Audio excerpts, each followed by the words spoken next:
que eu farei para herdar a vida eterna? O que eu devo fazer para herdar a vida eterna? Essa foi uma pergunta muito recorrente durante o ministério de Jesus.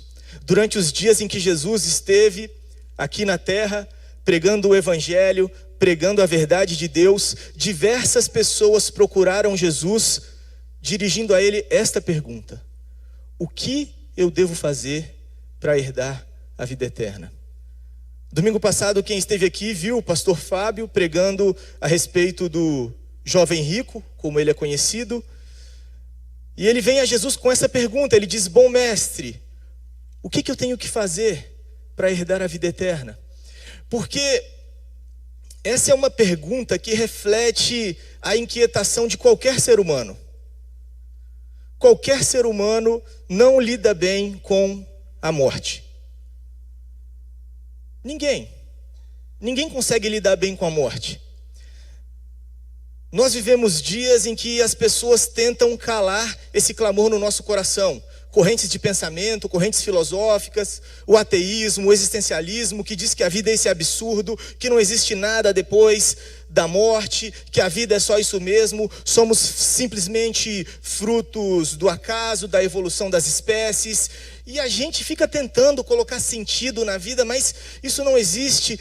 E as pessoas tentam, a cultura tenta, os nossos tempos tentam calar em nosso coração essa inquietação que nós sabemos que é verdadeira, que continua lá. Eu penso que as pessoas que rumam para esse caminho e que tentam abafar esse clamor do coração de que nossa vida não acaba aqui, temos uma alma e até mesmo um corpo que no futuro será imortal. Essas pessoas, elas vão contra a sua própria humanidade. Elas causam uma verdadeira violência a si mesmo, a sua alma, a sua mente, ao seu interior, tentando abafar esse clamor que existe em nossos corações. Esse clamor pelo eterno. A Bíblia diz que foi Deus quem colocou a eternidade em nosso coração. Isso faz parte da nossa humanidade. O cachorro, qualquer outro animal, ele não está preocupado com isso. Ele vive. Ele não está nem aí se ele vai morrer amanhã, o que vai ser da sua vida depois da morte. Mas o ser humano tem essa inquietação dentro de si. Não conseguimos lidar bem com a morte, porque Deus colocou a eternidade em nosso coração. Sabemos que somos imortais. E isso nos inquieta. O que eu devo fazer para herdar a vida eterna? Eu penso que não existe pergunta mais importante e mais fundamental na vida de qualquer ser humano.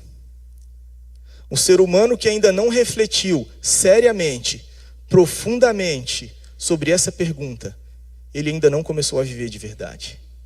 O ser humano que ainda não encarou frente a frente a realidade desta dura pergunta, ele certamente está se enganando com os anestésicos desse mundo, ele certamente está se iludindo com toda a diversão que este mundo tem para nos oferecer, para nos distrair. Eu mesmo já fui um dia assim, quando eu colocava minha cabeça no travesseiro, 10 horas da noite, e simplesmente eu não conseguia dormir, porque essa verdade está lá. E eu me enganava. Eu ia para o álcool, para as baladas, porque eu não queria encarar de frente essa dura realidade que está em nossos corações. O que fazer para herdar a vida eterna? Hoje nós vamos meditar sobre essa pergunta. Vamos meditar num texto conhecido, numa parábola que Jesus contou, conhecida como a parábola do bom samaritano. Lá no Evangelho de Lucas, capítulo 10, vamos ler do versículo 25 até o versículo 37, pensando sobre lições importantes que Jesus nos traz quando questionado sobre essa pergunta: o que eu devo fazer para herdar, para ganhar, para conseguir a vida eterna? Porque essa pergunta está em nossos corações. Deus colocou essa pergunta lá. E nós precisamos tratá-la seriamente. Porque não existe pergunta mais importante que essa. Evangelho de Lucas, capítulo 10, do versículo 25 até o versículo 37. Certa ocasião, um perito na lei levantou-se para pôr Jesus à prova e lhe perguntou: Mestre, o que eu preciso fazer para herdar a vida eterna? O que está escrito na lei? Respondeu Jesus. Como você a lê? Ele respondeu: ame o Senhor, o seu Deus, de todo o seu coração, de toda a sua alma, de todas as suas forças e de todo o seu entendimento. E ame o seu próximo como a si mesmo. Disse Jesus: você respondeu corretamente, faça isso e viverá. Mas ele, querendo justificar-se, perguntou a Jesus: e quem é o meu próximo? Em resposta, disse Jesus: um homem descia de Jerusalém para Jericó, quando caiu na mão de assaltantes. Estes lhe tiraram as roupas, espancaram-no e se foram, deixando-o quase morto. Aconteceu estar descendo pela mesma estrada um sacerdote. Quando viu o homem, passou pelo outro lado. E assim também um levita, quando chegou ao lugar e o viu, passou pelo outro lado.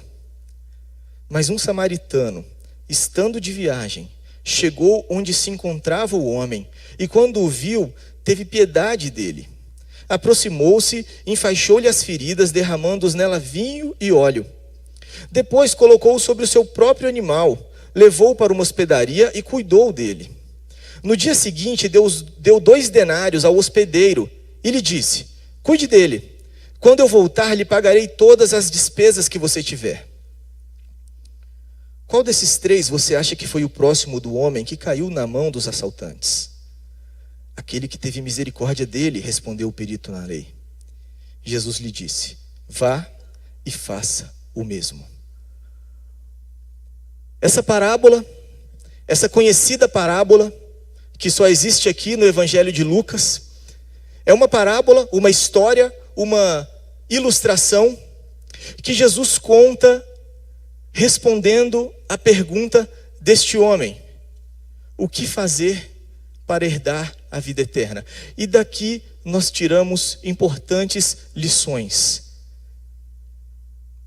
A maneira pela qual Jesus responde essa pergunta. Deus nos responde nesta noite: o que fazer para herdarmos a vida eterna? E em primeiro lugar, o que eu aprendo é que nós não devemos confiar no nosso conhecimento. Se nós queremos herdar a vida eterna, nós não devemos pôr a nossa confiança no nosso conhecimento. Sim, a fé cristã, ela é uma fé informada. A fé cristã é uma fé a respeito de fatos que precisam ser conhecidos. Mas a verdade é que o conhecimento por si só, o conhecimento até mesmo da Bíblia, o conhecimento da Bíblia, ele não é suficiente para nos levar à vida eterna. O que nós vemos aqui é um homem que conhecia a Bíblia, chegando até Jesus. Aqui diz que este homem, ele era um perito na lei. Ele era um dos escribas. Escribas eram uma classe muito seleta naquele tempo. Era a classe de pessoas peritas, de pessoas que tinham a responsabilidade de reproduzir os manuscritos sagrados, os textos do Antigo Testamento, e principalmente os textos da Torá, a lei de Moisés. A Torá, os 5 primeiros livros da Bíblia: Gênesis, Levítico, Número, Deuteronômio. Gênesis, Êxodo, Levítico, Número, Deuteronômio.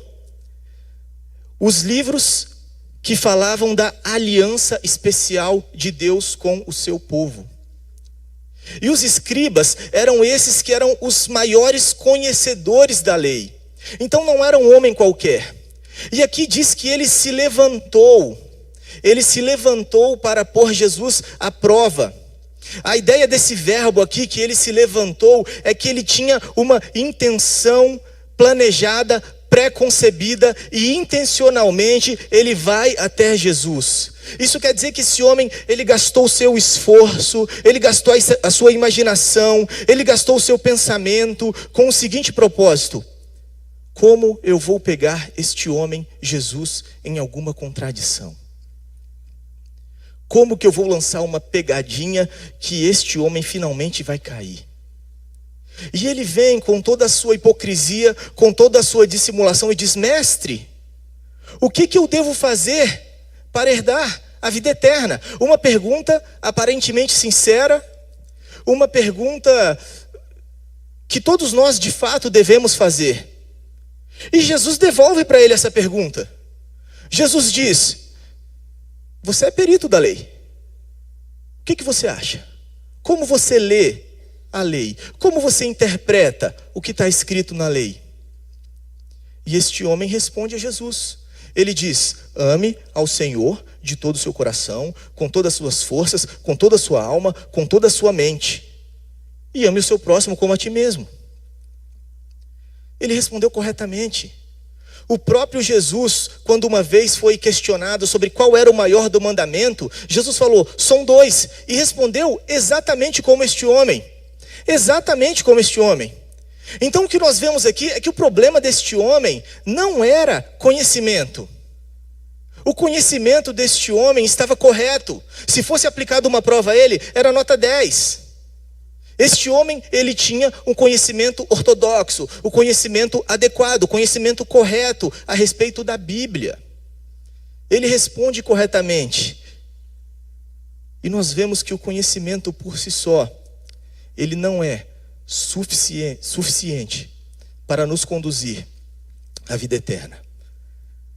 Na verdade, meus irmãos, o conhecimento carrega grandes armadilhas. Porque o conhecimento, ele pressupõe domínio, ele pressupõe controle. E de fato, é assim que tem que ser. Deus criou o conhecimento para isso mesmo. A Bíblia diz que quando Deus criou o homem, em Gênesis 1, capítulo 26 a 28, ele diz que Deus abençoa o homem e fala: domine sobre todas as coisas. A terra eu coloco sobre o seu domínio. Domine e multiplique-se. E nós fazemos isso através do conhecimento. E através do conhecimento, quando nós estudamos as coisas, a medicina, a engenharia, todas as ciências, nós realmente ganhamos o domínio, ganhamos o controle, ganhamos o potencial para manipular, para transformar, para dominar. E Deus criou o conhecimento para que fosse feito, para que fosse exercido desta forma.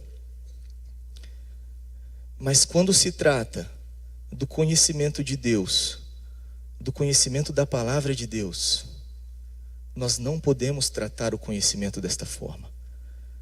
Pelo contrário, Deus quer que nós o conheçamos para que Ele nos domine, para que Ele nos manipule, para que Ele nos transforme. E daí a gente começa a perceber que o conhecimento, ainda que você saiba, ainda que eu saiba de cor todo esse livro aqui, se ele não for traduzido em quebrantamento, em humildade, em transformação, eu não conheço a Deus como eu digo conhecer. É por isso que Provérbios 11, versículo 12, diz que quando vem o orgulho chega a desgraça, mas a sabedoria está com os humildes. O conhecimento que é traduzido em orgulho não é conhecimento verdadeiro de Deus e da sua palavra.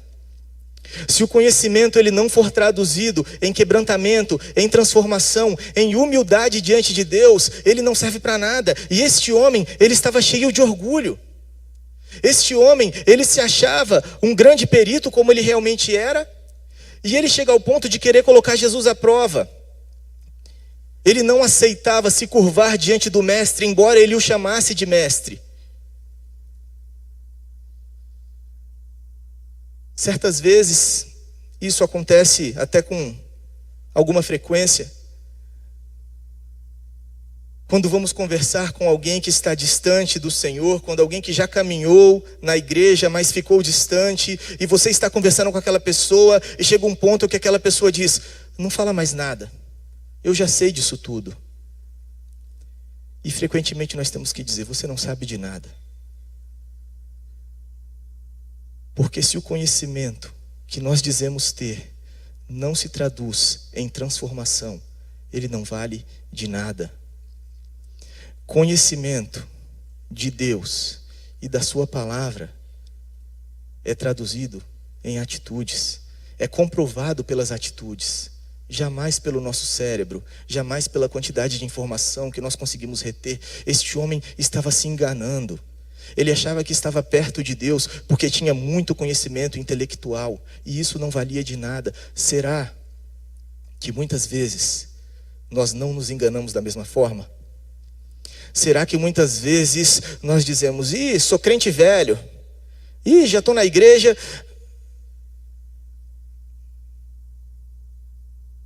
Isso não é suficiente. Se o conhecimento de Deus não se traduz em quebrantamento, em um andar humilde diante da presença dele, nós precisamos rever nosso coração, nosso interior. Não podemos confiar simplesmente no nosso conhecimento. Mas em segundo lugar, e talvez ainda fique pior, nós não podemos confiar na nossa religião. O diálogo de Jesus com este homem continua. E mais uma vez, Jesus, ele não condena o conhecimento deste homem. Pelo contrário, o conhecimento está correto. Quando este homem responde da maneira como ele responde, a interpretação dele a respeito da lei, Jesus diz: parabéns, está correto. Então, vai lá, faz isso e você vai viver. Faz isso que você falou e você vai ganhar a vida eterna. Ama a Deus acima de todas as coisas, ama o próximo como você ama a você mesmo. Só que esse homem, ele é parecido com a gente, irmãos. Vê se não é verdade. Ele responde a Jesus: ó Jesus, amar a Deus, belezinha, isso aí. Agora amar o próximo já é mais difícil. Senhor, me ajuda aí, me ajuda aí. Quem é meu próximo? Quem é meu próximo? Quem é esse próximo que eu tenho que amar? Porque Deus eu acho que tudo bem, eu acho que eu consigo amar, mas o próximo, aí ficou difícil. É isso que eu tenho que fazer para ganhar a vida eterna? E é neste contexto, quando ele faz essa pergunta, que Jesus vai e traz essa parábola tão conhecida, a parábola do bom samaritano. E Jesus conta a história e ele começa no versículo 30 falando: olha, um homem descia de Jerusalém para Jericó. Claramente se tratava de um judeu aqui. Um judeu descendo de Jerusalém para Jericó. Os estudiosos dizem que este caminho era um caminho conhecido na época e realmente era um caminho cheio de perigos. Existia muita violência neste caminho. E um judeu descendo ali. E aquele judeu se encontra com um grupo de assaltantes. E esses assaltantes tira toda a roupa dele e deixa ele moribundo, desgraçado. A Bíblia diz, versículo 30, que ele fica caído e praticamente morto. E Jesus começa a dizer para aquele homem que a religião dele, tudo aquilo que ele confiava, que ele batia no peito para dizer: eu sou judeu, eu sou um escriba. Por ser escriba, possivelmente ele era da tribo de Levi, talvez até mesmo da linhagem sacerdotal. Eu sou um escriba. Se tem alguém que está no caminho da vida eterna, sou eu. E Jesus começa a dizer que isso não vale de nada. Aquele homem violentamente assaltado, violentamente sofre golpes e passa um sacerdote ali, descendente de Arão, das pessoas mais importantes da nação de Israel. E Jesus disse que aquele sacerdote vê aquele homem moribundo, quase morto, e ele vai para o outro lado da estrada e passa longe. E o levita que era aquela tribo específica do povo de Israel que servia exclusivamente a Deus, servindo os sacerdotes, aquele que também conhecia toda a lei do Senhor, que ministrava diante do Senhor, passa por ali, do outro lado, e passa direto. Mas aí vem um samaritano.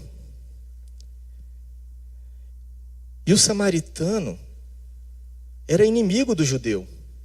O samaritano era odiado pelo judeu, porque o samaritano, ele era uma espécie de judeu mestiço. O samaritano era descendente dos judeus, mas quando a Assíria invadiu, lá no passado, o território de Israel, eles deixaram vários outros povos pagãos para se misturar com os judeus. E da descendência dessa mistura saiu os samaritanos. E o judeu, imagina o orgulho judeu? Judeu é raça pura. Samaritano, mestiço. Judeu odiava samaritano. Judeu não se misturava com samaritano. E samaritano habitava ali Samaria. Ah, mas esse é o monte ali do nosso pai Abraão. E chamava Abraão de pai. E o judeu falava jamais que Abraão é seu pai. Entende? Samaritano era odiado por judeu. E Jesus disse que foi este samaritano que olhou aquele homem e se moveu de compaixão. No seu interior ele teve compaixão por aquele homem. Tratou as feridas dele. Colocou aquele homem no seu próprio jumento. Levou aquele homem para uma hospedaria. Cuidou daquele homem. No outro dia deu dinheiro mais que suficiente. Olha, cuida dele aí. Mas se custar mais dinheiro, quando voltar eu vou pagar. Jesus está querendo deixar claro para aquele homem: olha, a sua religião é insuficiente para você herdar a vida eterna. É por isso que Lucas, ele faz questão de interpretar a motivação deste escriba, quando ele pergunta. Lucas diz que no versículo 29, aquele homem estava querendo justificar a si mesmo. E este é o grande perigo quando nós queremos ganhar a vida eterna através de religião. Quando nós queremos obedecer toda a lei, e achando que obedecendo toda a lei de Deus, nós seremos finalmente dignos, nós seremos finalmente justos. Este é um grande perigo. Achamos que por praticar rituais religiosos, achamos que por nos esforçarmos ao máximo para seguir toda a lei, nós vamos finalmente conseguir. Isso é justificar a si mesmo. E Paulo diz lá em Romanos 3, versículo 20, que ninguém jamais será considerado justo por praticar a lei, porque a lei só serve para demonstrar o nosso pecado. E quando Jesus fala isso para o escriba, faça isso e você vai viver. Jesus está querendo tocar o coração dele para que ele diga: mas eu não consigo fazer isso, Senhor. Eu não consigo. Mas o coração orgulhoso, o coração religioso, o coração que se apega à sua própria inteligência, o coração que se apega às suas próprias práticas: eu consigo fazer. Só me dá uma chancezinha, me explica melhor. Quem é o meu próximo aí? Quem é? Frequentemente eu estava conversando com um rapaz que cresceu comigo. Crescemos na igreja. Nossa adolescência. Estava junto ali. Era coral, era evangelismo na rua, era culto, programações, normal. Crescemos, nos casamos. Ele se casou primeiro que eu.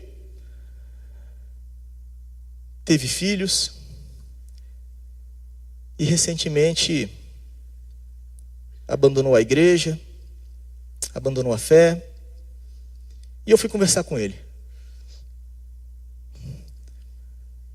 Sabe, Vitor, ele me dizia: agora eu finalmente sou feliz. Agora eu finalmente sou uma pessoa melhor. A vida toda estragada, casamento estragado, cheio de dívida. Agora eu finalmente sou uma pessoa melhor. Porque enquanto eu estava na igreja, eu tinha um peso sobre mim. E toda vez que eu ia para a igreja, era: faça isso, faça isso, faça isso.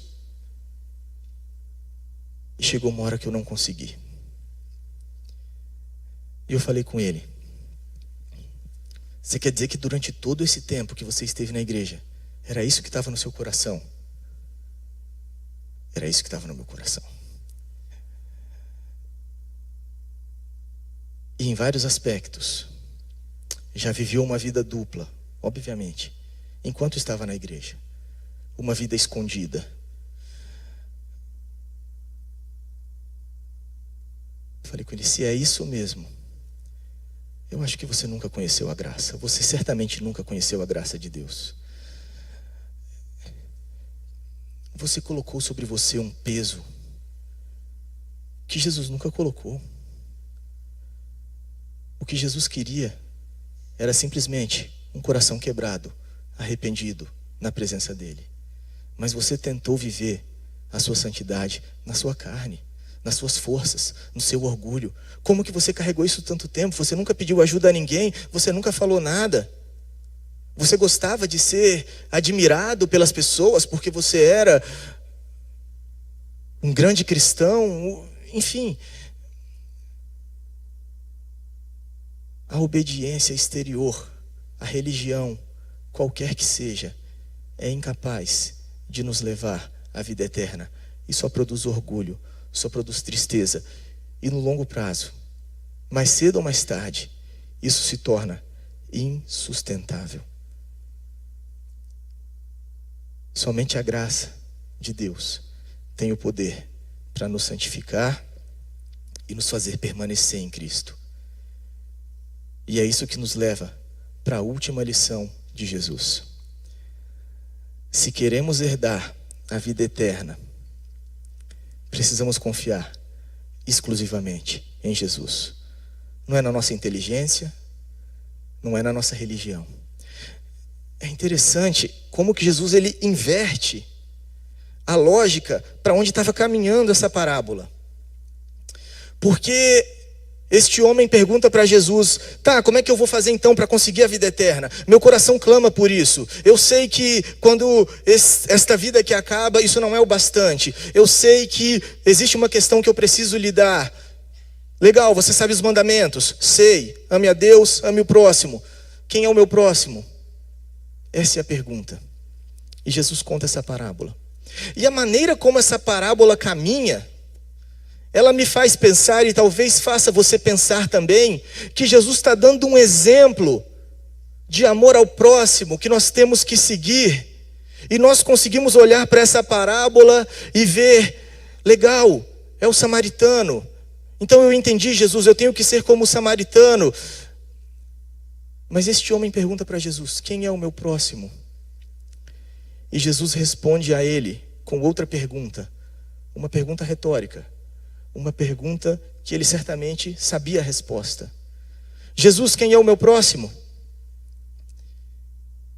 Quem foi o próximo daquele moribundo? Peraí, Jesus, como assim? Jesus quer levar este homem a entender: nessa história, você não é a pessoa de bom coração que ajuda o próximo, e que por ajudar o próximo, você vai conseguir herdar a vida eterna, amar a Deus. Nessa história, você é o moribundo. Nessa história, você é esse desgraçado. Nessa história, você é aquele que não tem mais a quem recorrer. Eu sou o samaritano. Eu sou aquele odiado por todos, mas que simplesmente, porque meu coração me move em compaixão, eu vou atrás, eu saro e eu curo, simplesmente porque eu amo.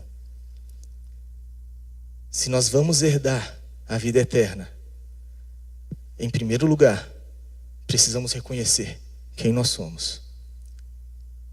Será que eu estou muito orgulhoso? Será que eu estou muito cheio de mim mesmo? Seguindo o meu próprio caminho? Eu sou dono do meu destino? Eu sou dono da minha cabeça? Eu faço o que eu quero? Eu sou alguém safo? Eu me dou bem na vida? Eu tenho vários amigos? eu sou feliz. E olha, eu não faço mal a ninguém, eu sou uma pessoa boa. Eu sei que quando essa vida aqui passar, Deus vai me dar um tapinha nas costas e vai até me dar os parabéns e me deixar entrar. Esse tipo de coração não herda a vida eterna. Esse tipo de coração permanece na morte eterna. O que Jesus está ensinando para este homem: reconheça quem você é. Você está morto. Você não tem o que fazer. Se alguém não olhar para você com compaixão e te estender a mão, você está perdido. Jesus, quem é o meu próximo? Quem eu tenho que amar? Jesus diz: eu. É a mim que você tem que amar. Nós não temos outra esperança se não for Cristo. Se não for entender que Ele realmente foi este homem de dores, o Deus homem, rejeitado por todos, morto na cruz, para que através das feridas dele nós fôssemos curados. Se a gente não entende isso, reconhecendo a nossa carência, reconhecendo a nossa limitação, não existe esperança para nós. E sim, uma vez tendo reconhecido isso, uma vez tendo reconhecido que, Senhor, eu sou egoísta, eu sou pecador, o Senhor me diz para amar o Senhor, mas nem amar o Senhor eu consigo, eu só amo a mim mesmo, eu só quero o que faz bem para mim, e eu não estou nem aí se eu tenho que machucar os outros, eu até culpo os outros, eu estou sempre certo, a minha vida, Senhor, era essa atitude que Jesus esperava deste homem, assim como Ele espera de nós nesta noite. Quando Ele vem com a lei, é pesadíssimo. Amar a Deus acima de todas as coisas. Senhor, eu amo tanta coisa. Senhor, eu reclamo tanto quando o Senhor tira coisas de mim, Senhor. Como que eu posso dizer que eu amo o Senhor acima de todas as coisas? Senhor, se este for o critério, eu estou perdido. Senhor, amar o próximo como a mim mesmo. Eu sei quantas maledicências eu já falei hoje, quanto que eu falei mal do outro aqui. Eu não consigo, Senhor. Se não for a pura misericórdia de Deus movendo o seu coração a vir ao nosso encontro e a nos sarar, estamos perdidos. Mas a boa notícia é que Ele fez exatamente isso. E fazendo isso, Ele é capaz de dizer para nós, no versículo 37, como disse para este homem: vai e faça da mesma forma. Vai e siga o meu exemplo. Sim, uma vez que Cristo nos salva, uma vez que Cristo nos convence do nosso pecado e nos perdoa, sim, Ele nos transforma e nos convida para a liberdade. E a liberdade é viver como Ele viveu, é andar como Ele andou, é ter um coração transformado, um coração que antes era egoísta, que só pensava em si mesmo, mas que agora consegue amar, que agora consegue olhar para o outro, porque a marca do Filho de Deus é o amor. Mas isso fruto de um relacionamento vivo com Cristo. Porque se isso for motivado por uma lei que pesa sobre nós e que eu achar que na minha performance, nas minhas forças, eu vou conseguir agradar e ser mais amado por Deus, eu estou perdido. A minha única esperança é que Deus me ame. Não sei porquê, a não ser pelo fato que Ele é amor mesmo. Enquanto não nos olharmos desta forma e não tivermos qualquer outra esperança que não seja o amor de Deus, que já foi provado na cruz, continuaremos presos no nosso orgulho, na nossa inteligência, nas nossas boas ações e condenados à morte eterna. Jesus nos ensina aqui que a vida eterna, ela é um presente, ela é um dom que Cristo nos dá gratuitamente e que nos liberta para amar o próximo. Feche seus olhos.